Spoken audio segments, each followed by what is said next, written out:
Helo pawb, ydych chi'n iawn?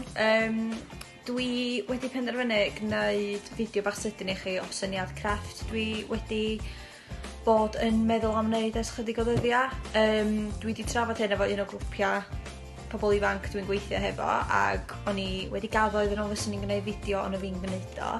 Felly yn syniad i ydi gwneud mosaic mewn darlun bach creadigol heb ddefnyddio tails ond defnyddio papur yn lle.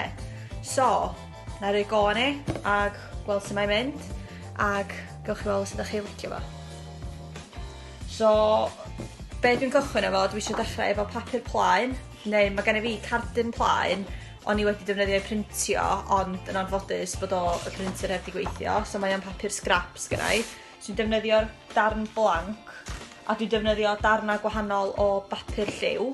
So mae gen i fi cardia, just plaen, postcards dwi wedi bod yn cadw, o'n i'n meddwl sy'n nhw'n neis i fframio, dwi am ddefnyddio heina. Gen i fi hen amlen o gardyn pen blwydd sy'n lliw reit neis. Mae gen i fi darn, dwi'n meddwl bod hwn o darn papur crefft. Mewn ffordd fatha ryw papur fel yma, ag hwn yr un y peth. So be dwi am wneud ydy torri nhw mewn i siapia gwahanol a wedyn gosod nhw ar y papur gwyn i trio wneud mosaic-like picture. So, na ydych chi wybod sut mae'n mynd?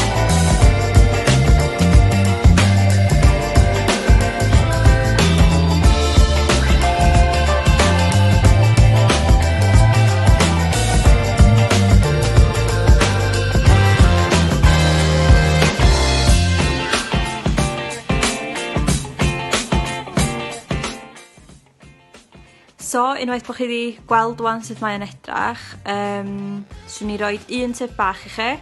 Swn i ddim yn defnyddio PVA glue, achos mae'n codi'r ymylon ar y papura.